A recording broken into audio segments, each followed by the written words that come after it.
Hello guys, आज के इस वीडियो में हम लोग डिस्कस करेंगे हिस्ट्री के 30 इम्पॉर्टेंट ऑब्जेक्टिव क्वेश्चन के बारे में। ये वैसे क्वेश्चन हैं जो बार बार जो है पूछे जाते हैं किसी भी कॉम्पिटिटिव एग्ज़ाम में। मतलब कि ये सभी कॉम्पिटिटिव एग्ज़ाम के लिए जो है ये इम्पॉर्टेंट क्वेश्चन है हिस्ट्री के 30। और ये वैसे ही क्वेश्चन हैं जो बार बार जो है आपके पूछे जाते हैं, चाहे वो रेलवे की हो, एसएससी हो, सीटैट हो, आपका बैंकिंग हो, टीचर्स हो, किसी भी कॉम्पिटिटिव एग्जाम की अगर आप तैयारी कर रहे हैं तो आपके लिए जो है ये 30 इंपॉर्टेंट क्वेश्चन जो है हिस्ट्री का ये इंपॉर्टेंट हो जाता है। इसलिए जो है आप इस वीडियो को जरूर देखें और अंत तक जरूर देखें, ताकि जो है जो कैसे 30 इंपॉर्टेंट क्वेश्चन हैं जो पूछे जाते हैं और ये जो है आपके एग्जाम में आ चुके हैं, है ना, ये रिपीटेड क्वेश्चन है, तो इसलिए जो है वीडियो को अंत तक जरूर देखें। स्वागत है आपका हमारे YouTube channel learn history with Rekha में। अगर आप हमारे चैनल को पहली बार देख रहे हैं तो मैं आपसे ज़रूर कहूँगी कि आप लोग हमारे चैनल को सब्सक्राइब जरूर करें, ताकि आपका और हमारा साथ जो है बना रहे और मैं इसी तरह से आप लोगों के लिए जो है वीडियो लेकर के आती रहूँ। तो देखिए, आज का हमारा जो पहला क्वेश्चन है वो क्या कहता है कि मगध का, है ना, मगध का प्रख्यात नेता बिंबिसार किस राजवंश का था। पहला क्वेश्चन जो है हमारा वो है कि मगध का प्रख्यात नेता बिंबिसार किस राजवंश का था। यहाँ जो है ऑप्शन दिया गया है वो है, फर्स्ट है जो आपका option number A Chalukya, option number B Maurya, option number C Haryanka और ऑप्शन डी जो है वो गुप्ता। तो यहाँ जो है आपका जो है करेक्ट आंसर जो है वो हो जाएगा हर्यक वंश, है ना। बिंबिसार जो है वो किस राजवंश का था, तो ये जो है हर्यक राजवंश का था। नेक्स्ट जो है हम लोग देखेंगे, नेक्स्ट क्वेश्चन हमारा जो है वो कौन सा है। तो देखिए क्वेश्चन नंबर सेकंड जो है वो कहता है कि कौन से जगह पर राजा हर्षवर्धन हर 5 वर्ष में धार्मिक उत्सवों को मनाता था और गरीबों से नहीं, गरीबों में संचित धन बांटता था। बैठाता था नहीं, यहाँ होगा बांटता था, है ना, बांटता था। तो यहाँ पूछ रहा है कि राजा हर्षवर्धन जो था वो हर 5 वर्ष में धार्मिक उत्सव मनाता था और गरीबों में संचित धन को जो है बांटता था। तो वो कौन सा जगह था। ऑप्शन दिया गया है, फर्स्ट ऑप्शन जो है ऑप्शन ए वो है Kannauj, option B Prayag, option C Malwa, option D जो है पाटलिपुत्रा।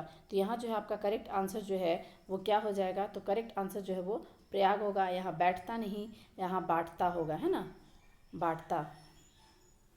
अब जो है नेक्स्ट क्वेश्चन जो है देखिए हमारा क्वेश्चन नंबर थर्ड वो क्या कहता है कि औरंगजेब ने कौन से सिख गुरु को मरवा दिया था, है ना। औरंगजेब जो है ग्रेट मुगल का लास्ट रूलर औरंगजेब, इसने जो है किस सिख गुरु को जो है मरवा दिया था।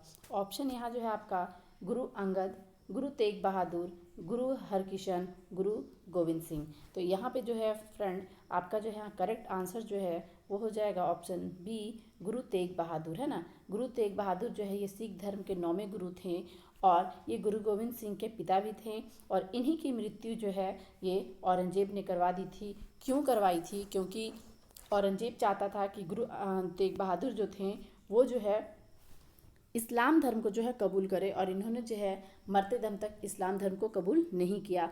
इसीलिए जो है गुरु तेग बहादुर को जो है इस औरंगजेब ने जो है उनकी मृत्यु करवा दी थी। अब देखिए क्वेश्चन नंबर हमारा जो 4 है वो क्या कहता है कि निम्नलिखित नेताओं में से कौन भारत छोड़ो आंदोलन के गुप्त गतिविधियों में शामिल नहीं थे, है ना। यहाँ पूछ रहा है आपका क्वेश्चन कि निम्नलिखित नेताओं में से कौन भारत छोड़ो आंदोलन के गुप्त गतिविधियों में शामिल नहीं थे। ऑप्शन देखिए यहाँ दिया गया है, पहला ऑप्शन है आपका option A Jayaprakash Narayan, option B जो है राम मनोहर लोहिया आपका, फिर ऑप्शन सी है अरुणा आसिफ अली और ऑप्शन डी है बाल गंगाधर तिलक। तो देखिए फ्रेंड, मैं यहाँ पे एक चीज़ आपको क्लियर कर देती हूँ कि बाल गंगाधर तिलक जो है इनकी मृत्यु जो है ये 1920, है ना, 1 अगस्त 1920 में जो है इनकी मृत्यु हो गई थी और भारत छोड़ो आंदोलन जो है ये 1942 में स्टार्ट हुआ था। तो इसी से जो हमारा आंसर मिल जाता है। अगर आपको ये याद रहेगा कि बाल गंगाधर तिलक की मृत्यु कब हुई थी तो आप जो बहुत आसानी से जो है इसका आंसर क्लियर कर लोगे। तो देखिए यहाँ पे जो है आपका करेक्ट आंसर जो है वो क्या हो जाएगा, ऑप्शन डी बाल गंगाधर तिलक, क्योंकि इनकी मृत्यु जो है पहले ही हो चुकी थी, इसलिए जो है ये भारत छोड़ो आंदोलन की गतिविधियों में जो है बाल गंगाधर तिलक शामिल नहीं थे। नेक्स्ट देखिए हमारा क्वेश्चन नंबर 5 जो है वो क्या कहता है कि किस तारीख को अखिल भारतीय कांग्रेस कमेटी ने भारत छोड़ो आंदोलन के मांगों को न्याय संगत किया। है ना। यहाँ पूछ रहा है कि किस तारीख को, मतलब कौन से डेट को जो है अखिल भारतीय कांग्रेस कमेटी ने भारत छोड़ो आंदोलन, है ना, भारत छोड़ो आंदोलन की मांगों को न्याय संगत किया था, मतलब कि उसको जो है अप्रूवल दे दिया था। तो ये जो है आपका जो है यहाँ पे करेक्ट आंसर में आपका देखना है कि कौन कौन सा होगा। तो देखिए यहाँ ऑप्शन दिया गया है 6 अगस्त, है ना, 6 अगस्त 1947, 7 अगस्त 1944, 8 अगस्त 1942, 9 अगस्त 1942। तो यहाँ जो देखिए आपका करेक्ट आंसर जो है वो हो जाएगा ऑप्शन सी, है ना, ऑप्शन सी 8 अगस्त 1942, है ना। 8 अगस्त 1942 को जो है अखिल भारतीय कांग्रेस कमेटी ने भारत छोड़ो आंदोलन की मांगों को जो है न्याय संगत दिया था, और इसकी मांग जो है किसने की थी, तो महात्मा गांधी ने। अब देखिए क्वेश्चन नंबर 6 जो है वो हमारा क्या कहता है कि अकबर ने फतेहपुर सीकरी में इबादत खाने का निर्माण मुख्य रूप से किसके बारे में चर्चा करने के लिए किया था, है ना। यहाँ देखिए आपका जो है एक क्वेश्चन है, ये बहुत ही इंपॉर्टेंट है, इससे 2 क्वेश्चन बनते हैं कि अकबर ने फतेहपुर सीकरी में इबादत खाने का निर्माण मुख्य रूप से किसके बारे में चर्चा करने के लिए किया था। देखिए यहाँ पे जो है ऑप्शन दिया गया है, फर्स्ट है आपका आर्थिक मामले, सेकंड धार्मिक मामले, थर्ड जो है आपका राज्य के मामले, और फोर्थ जो है आपका ऑप्शन डी युद्ध के मामले, है ना। तो देखिए यहाँ पे जो है करेक्ट आंसर जो हो जाएगा वो होगा ऑप्शन बी, धार्मिक मामलों में जो है निर्णय विचार विमर्श चर्चा करने के लिए जो है अकबर ने जो है फतेहपुर सीकरी में जो है इबादत खाने की स्थापना निर्माण जो है करवाया था। अब यहाँ देखिए एक और क्वेश्चन आपका बनता है कि अकबर ने इबादत खाना का निर्माण कहाँ करवाया था, तो आंसर हो जाएगा फतेहपुर सीकरी। एक इस तरह से भी क्वेश्चन पूछा जा सकता है कि इबादत खाने का निर्माण किसने करवाया, आंसर हो जाएगा आपका अकबर, है ना। क्वेश्चन जो है वो किसी तरीके से भी पूछा जा सकता है घुमा फिरा करके, इसलिए जो हमें सीधे कॉन्सेप्ट जो है अपना क्लियर रखना होगा। देखिए क्वेश्चन नंबर हमारा 7 जो है वो क्या कहता है कि कौन से महीने और वर्ष में कैबिनेट मिशन भारत आया था, मतलब कि किस महीने और किस साल, है ना, कैबिनेट मिशन जो है वो भारत आया था। देखिए ऑप्शन ए है आपका अगस्त 1942, मार्च 1946, अगस्त 1950, और डी जो है आपका है मार्च 1943। यहाँ जो है देखिए आपका करेक्ट आंसर जो है वो होगा ऑप्शन बी, मार्च 1946, है ना। कैबिनेट मिशन जो है ये मार्च 1946 में जो है वो इंडिया आया था।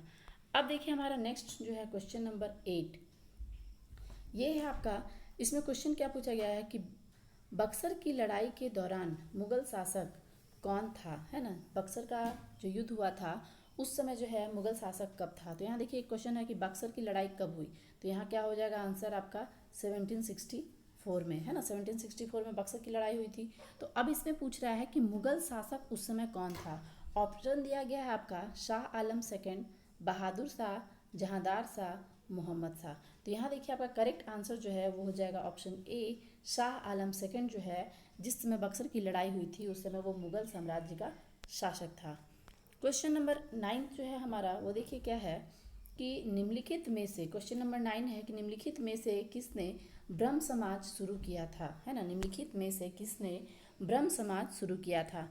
अब देखिए यहाँ पे ऑप्शन जो है वो आपका दिया गया है, option A Dayanand Saraswati, option B Raja Ram Mohan Roy, option C Ishwar Chandra Vidyasagar, और ऑप्शन डी गोविंद रनाड़े। तो यहाँ देखिए आपका जो करेक्ट आंसर जो हो जाएगा वो होगा बी, राजा राम मोहन राय, है ना। राजा राम मोहन राय जो है एक सोशल रिफॉर्मर थे और इन्होंने जो है ब्रह्म समाज की स्थापना की थी। नेक्स्ट जो है देखिए हमारा क्वेश्चन नंबर 10 जो है वो क्या कहता है कि किस वर्ष में शिवाजी ने हिंदू साम्राज्य की स्थापना की और खुद को छत्रपति घोषित किया, है ना।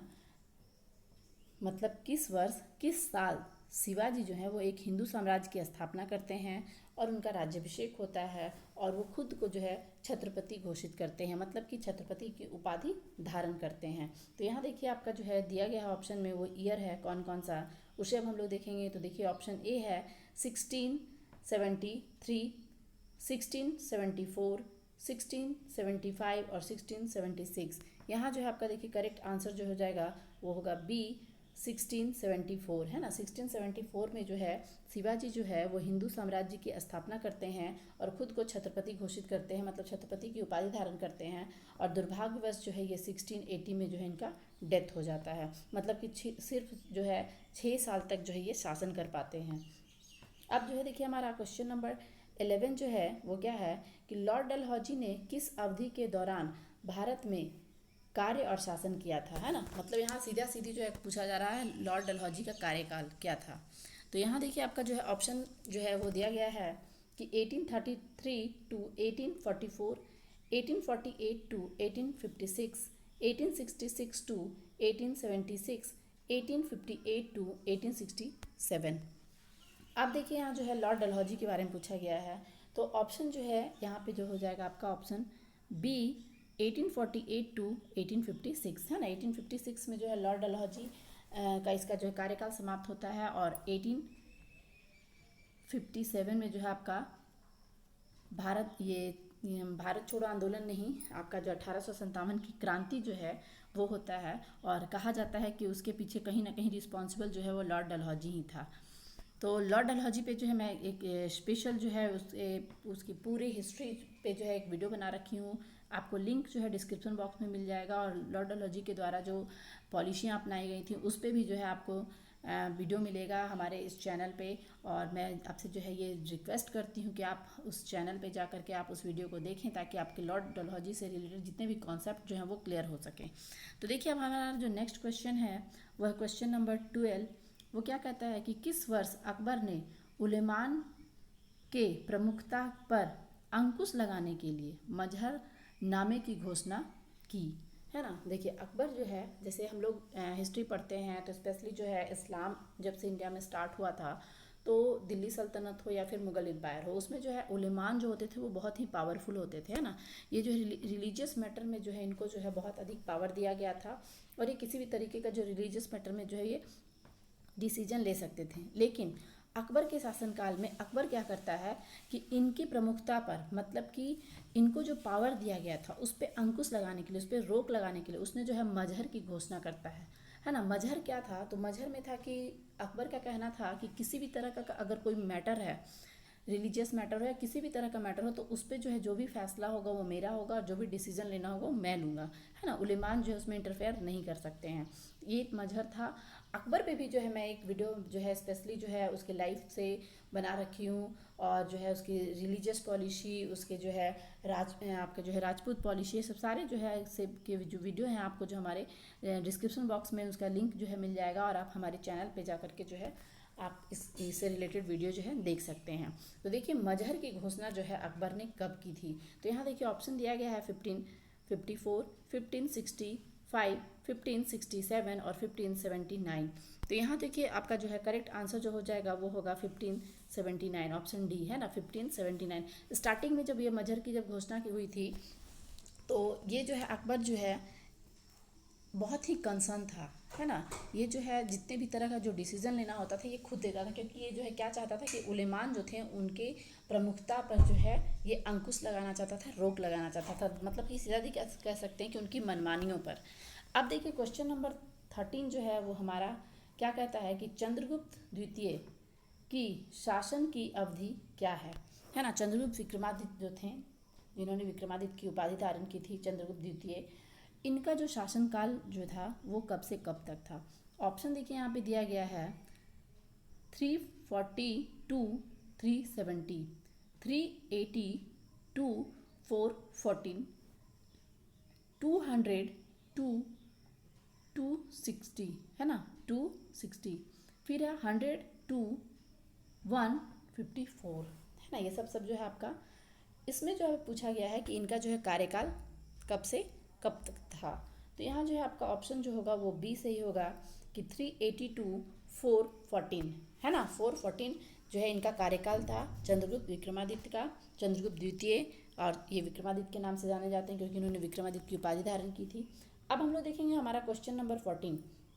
ये देखिए क्या है, चंद्रगुप्त मौर्य ने कौन से जगह पर अपना महल और राजधानी बनाया था, है ना। चंद्रगुप्त मौर्य जो है किस जगह पे जो है अपना महल और जो है अपना राजधानी बनाया था। ऑप्शन यहाँ दिया गया है मगध, सारनाथ, पाटलिपुत्रा, रामपुरा, है ना। तो यहाँ देखिए आपका जो है ऑप्शन जो है वो हो जाएगा पाटलिपुत्रा में। और चंद्रगुप्त मौर्य जो है अपना राजधानी जो है वो पाटलिपुत्र में बनाता है, और महल भी जो है वो पाटलिपुत्र में बनाता है। और उसके महल को जो है आपका राजा प्रसाद कहा जाता था। महल को जो है क्या कहा जाता था?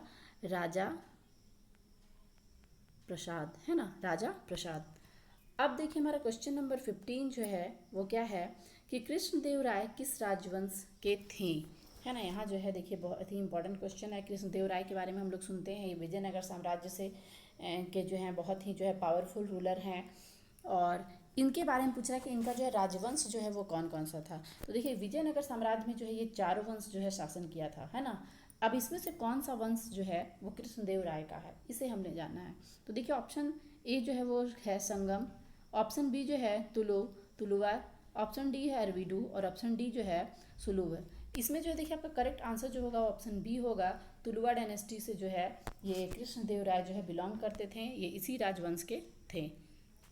अब हमारा क्वेश्चन नंबर 16 जो है देखिए वो क्या है कि कौन से वर्ष को बंगाल, बिहार और उड़ीसा पर ब्रिटिश अधिपत्य की स्थापना के रूप में माना जाता है। मतलब किस साल, कौन सा ऐसा ईयर था जिसमें बंगाल, बिहार और उड़ीसा इन तीनों पर जो है ब्रिटिश ने जो है अधिकार कर लिया था।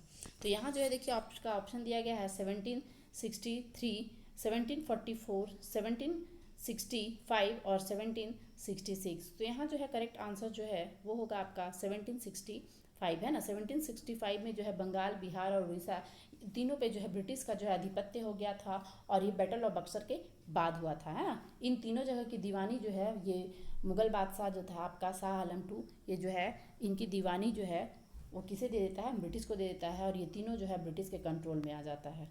अब देखिए हमारा क्वेश्चन नंबर 17 जो है वो क्या कहता है कि 1857 के विद्रोह के बाद भारत के पहले वायसराय के रूप में किसे नियुक्त किया गया था, है ना। 1857 का जो विद्रोह हुआ था आपका, उसमें पूछ रहा कि उस युद्ध के बाद, मतलब उस विद्रोह के बाद भारत के पहले वायसराय के रूप में किसे नियुक्त किया गया था। तो यहाँ ऑप्शन दिया गया है लॉर्ड डलहौजी, फिर यहाँ पे जो है हो जाएगा आपका लॉर्ड रिपन होगा, है ना। लॉर्ड, यहाँ होगा आपका लॉर्ड रिपन, फिर है लॉर्ड कैनिन, लॉर्ड मेयो, है ना। तो यहाँ देखिए आपका जो है करेक्ट आंसर जो होगा वो होगा लॉर्ड कैनिन, है ना। लॉर्ड कैनिन जो है ये जो है आपका करेक्ट आंसर होगा। लॉर्ड कैनिन करेक्ट इसलिए होगा क्योंकि जो है लॉर्ड कैनिन जो है ये पहले से जो है आपका डलहौजी के बाद, है ना, डलहौजी के बाद जो है ये गवर्नर जनरल बन करके आए थे लॉर्ड कैनिन। और जब 1857 का विद्रोह हुआ तो उस समय जो है ये लॉर्ड कैनिन ही थे। इसलिए यहाँ पे जो क्वेश्चन पूछा जा सकता है आपका क्वेश्चन एक बनता है कि 1857 के विद्रोह के समय भारत का जो है गवर्नर जनरल कौन था, है ना। तो लॉर्ड कैनिन हो जाएगा। और यहाँ पे जो है यही क्वेश्चन पूछा गया कि 1857 के विद्रोह के बाद जो है भारत का जो है पहला वायसराय जो है कौन था, तो लॉर्ड कैनिन। क्योंकि जो गवर्नर जनरल जो होता था उसी के पद को के जो है नाम को जो है चेंज कर दिया गया, और अब उसे जो है वायसराय कहा जाने लगा, है ना। तो इसलिए आंसर जो हो जाएगा वो होगा लॉर्ड कैनिन। अब जो देखिए हमारा नेक्स्ट जो है क्वेश्चन नंबर 18, इसमें पूछ रहा है कि कौन से मिशन की विफलता के कारण भारत छोड़ो आंदोलन शुरू हुआ था। कौन सा मिशन था जिसके वजह से जो विफल हो गया था और उसके कारण जो है भारत छोड़ो आंदोलन शुरू हुआ था। तो यहाँ देखिए ऑप्शन दिया गया है Cripps mission, Mayo mission, Ripon mission और रदरफोर्ड मिशन। यहाँ जो है आपका जो है देखिए करेक्ट आंसर जो है वो होगा क्रिप्स मिशन, है ना। क्रिप्स मिशन जो है ये भारत आया था 1942 में, और ये जो है क्या चाहता था कि सभी लोग जो हैं इंडियंस जो हैं स्पेशली जो है वो सहयोग करें जो सेकंड वर्ल्ड वार हो रहा था उसमें। तो ये जो है फेल रहा था, जो भी उसकी प्रस्ताव थे वो इंडियंस जो है उसको स्वीकार नहीं करते हैं और ये फेल हो जाता है। और उसी समय जो है आपका जो उसी की विफलता के कारण जो है ये भारत छोड़ो आंदोलन जो है वो शुरू होता है। अब देखिए क्वेश्चन नंबर हमारा 19 जो है वो क्या कहता है कि आमतौर पर दिन्ने इलाही, है ना, आमतौर पर दिन्ने इलाही के रूप में जाना जाने वाला अकबर द्वारा शुरू की गई सूफी दिव्य एकेश्वर का दूसरा नाम क्या था, है ना। सीधा सीधे जो है यहाँ क्वेश्चन है, इतना घुमा करके दिया गया है क्वेश्चन को, लेकिन यहाँ जो है सीधा सीधे आप सीधे कॉन्सेप्ट पे आइए और सीधे क्लियर क्वेश्चन पे कीजिए कि दिन्ने इलाही का जो है दूसरा नाम जो है वो क्या था, है ना। दिन्ने इलाही का जो अकबर के द्वारा दिन्ने इलाही धर्म की जो स्थापना की गई थी उसका दूसरा नाम क्या था। ऑप्शन दिया गया है आपका तौहीद ए इलाही, तारीफ़ ए इलाही, शुबई ए इलाही और सुबहान ए इलाही, है ना। तो यहाँ जो है आपका करेक्ट आंसर जो है वो क्या हो जाएगा, तो करेक्ट आंसर होगा ऑप्शन ए, तौहीद इलाही, है ना। आप जो है अगर अकबर के रिलीजियस पॉलिसी को देखते हैं तो आप ये जो है ज़रूर इस क्वेश्चन को जो है आप कर लोगे, क्योंकि मैं जो है अकबर से रिलेटेड जो है उसके रिलीजियस पॉलिसी पे रिलेटेड जो है वीडियो बनाई हूँ, और उसका जो है लिंक आपको डिस्क्रिप्शन बॉक्स में मिलेगा, और उससे आपको पता चलेगा कि अकबर ने जो है दिन इलाही की शुरुआत कब की थी और उसके जो सिस्टम वगैरह क्या थे। ये सारी चीज़ों की इन्फॉर्मेशन जो है आपको उस वीडियो में मिल जाएगी। नेक्स्ट जो है क्वेश्चन नंबर हमारा जो है 20, ये पूछ रहा है कि कौन से काल में शेरशाह सूरी ने शासन किया, है ना।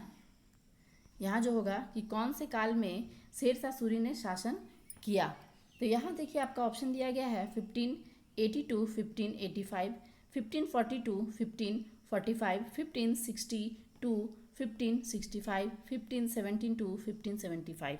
तो यहाँ देखिए आपका जो है करेक्ट आंसर जो है वो क्या हो जाएगा आपका 1540 to 1545, option B is a correct, है ना। क्योंकि शेरशाह सूरी जो है वो सिर्फ जो है 5 साल शासन कर पाता है, और हुमायूं को जब वो हरा देता है बैटल ऑफ कन्नौज में, और हराने के बाद जो है वो दिल्ली की गद्दी पे जो है वो कब्जा कर लेता है, और जो है सूर सल्तनत की जो है स्थापना करता है, और 1540 में, और सिर्फ जो है वो 5 साल शासन कर पाता है।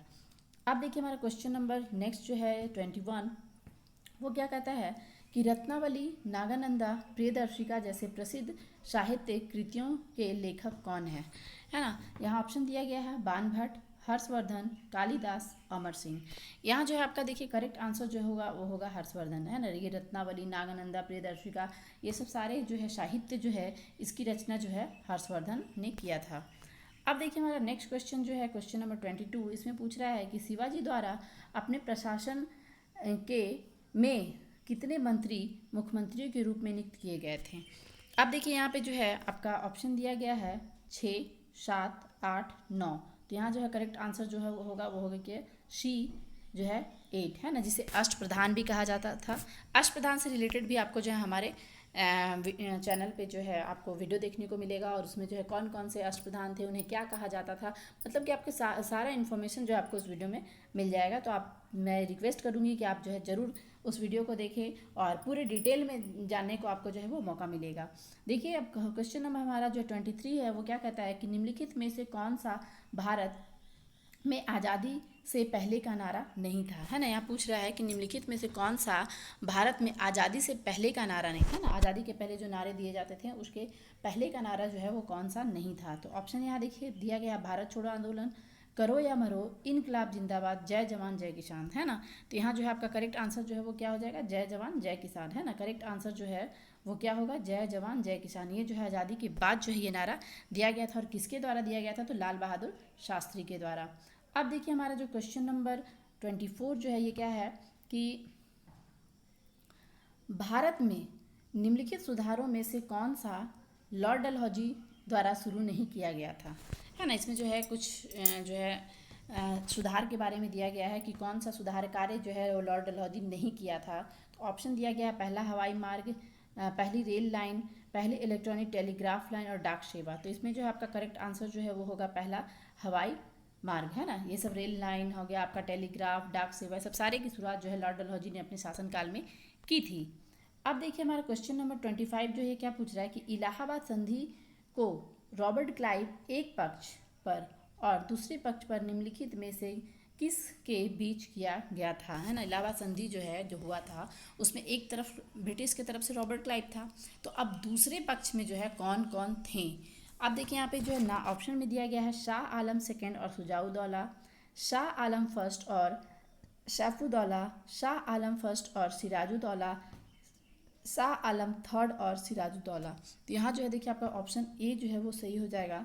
शाह आलम सेकेंड और शुजाउद्दौला जो है ये दोनों जो हैं इलाहाबाद संधि में जो है रॉबर्ट क्लाइव एक तरफ से और एक तरफ से जो है ये लोग थे, मतलब इन दोनों तीनों के बीच में हम कह सकते हैं कि इलाहाबाद की संधि हुई थी। Robert Clive, Shah Alam second और शुजाउद्दौला के बीच में जो है इलाहाबाद की संधि हुई थी। नेक्स्ट देखिए हमारा क्वेश्चन नंबर 26 जो है वो है पानीपत की तीसरी लड़ाई, है ना। पानीपत की तीसरी लड़ाई कौन से महीने और वर्ष में लड़ी गई थी। ऑप्शन यहाँ दिया गया है आपका जनवरी 1761, फरवरी 1765, दिसंबर 1764 और जून 1766। यहाँ जो है करेक्ट आंसर जो है वो क्या हो जाएगा, ऑप्शन ए जनवरी 1761। अब देखिए हमारा क्वेश्चन नंबर 27 जो है वो क्या कहता है कि किस मुगल शासक को राष्ट्रीय सम्राट कहा जाता है ना, किस मुगल शासक को जो है राष्ट्रीय सम्राट कहा जाता है। ऑप्शन दिया गया है यहाँ पे बाबर, हुमायूं, अकबर, औरंगजेब। तो देखिए यहाँ पे जो है करेक्ट आंसर जो होगा वो होगा क्या होगा, अकबर। अकबर को जो है जो है मुगल साम्राज्य का जो है राष्ट्रीय सम्राट जो है वो कहा जाता है। अब देखिए क्वेश्चन नंबर 18 जो है 28 जो है हमारा क्या कहता है, दिन्ने इलाही था, है ना, दिन्ने इलाही जो है वो था, क्या था, एक धर्म था, अनेक धर्मों का मिश्रण था, राजनीतिक दल था, इनमें से कोई नहीं। तो यहाँ देखिए आपका क्या होगा आंसर, अनेक धर्मों का मिश्रण था, है ना। दिल्ले इलाही जो है ये जो है आपका अकबर के द्वारा जो है ये स्टार्ट किया गया था, और अकबर ने जो है इस धर्म जो है सभी धर्मों का जो है इसमें मिश्रण जो हो उस जो मतलब सभी धर्मों की जो अच्छी अच्छी बातें थी उसे जो है मिला करके एक नया धर्म बनाया, और वो जो है दिन्ने इलाही धर्म कहलाया। अब जो है हमारा देखिए क्वेश्चन नंबर 29 जो है वो क्या कहता है, क्वेश्चन नंबर 29 ये है कि अकबर के दरबार में कुछ प्रसिद्ध विद्वान थे, उन्हें कहा जाता था, है ना, अकबर के दरबार में जो है कुछ प्रसिद्ध विद्वान थे और उन्हें कहा जाता था, क्या कहा जाता था। ऑप्शन यहाँ दिया गया है विद्वान, नवरत्न, पंडित, इनमें से कोई नहीं। तो यहाँ देखिए आपका जो है आंसर जो हो जाएगा वो होगा नवरत्न, है ना। अकबर के दरबार में जो है नवरत्न प्रसिद्ध विद्वान हुआ करते थे, कि मतलब जो है नवरत्न थे, रत्न का मतलब ही हमें सीधे सीधा समझ में आ रहा है। तो अकबर ने जो है अपने दरबार में जो है जो विद्वानों के जो एक जो समूह बनाया था उसे जो है नाम दिया था नवरत्न। अब देखिए हमारा क्वेश्चन नंबर जो है लास्ट हमारा 30 जो है वो आज का, ये क्या कहता है कि मनसबदारी प्रथा को भारत में प्रचलित किया, है ना। मनसबदारी जो है एक प्रथा थी और इस प्रथा को जो है भारत में प्रचलित किया था किसने। ऑप्शन दिया गया है अकबर, फिरोज शाह तुगलक, हुमायूं और अलाउद्दीन खिलजी। तो यहाँ जो है देखिए आपका आंसर जो है वो होगा ए अकबर, है ना। अकबर जो है मनसबदारी प्रथा को जो है भारत में स्टार्ट करता है और इसी के शासनकाल से जो है मनसबदारी प्रथा की शुरुआत होती है। तो फ्रेंड ये था हमारा आज का जो है ये लास्ट क्वेश्चन, और मैं उम्मीद करती हूँ कि आप लोगों को जो हमारा जो है ये वीडियो, ये जो हमारा क्वेश्चन का जो सीरीज़ था ये आपको पसंद आया हो। वीडियो अच्छा लगे तो लाइक और शेयर जरूर करें। हमारे साथ अंत तक बने रहने के लिए आपका बहुत बहुत धन्यवाद। जल्द ही हम लोग मिलते हैं हमारे नेक्स्ट वीडियो में। आपका तब तक के लिए बहुत बहुत धन्यवाद। Thank you so much.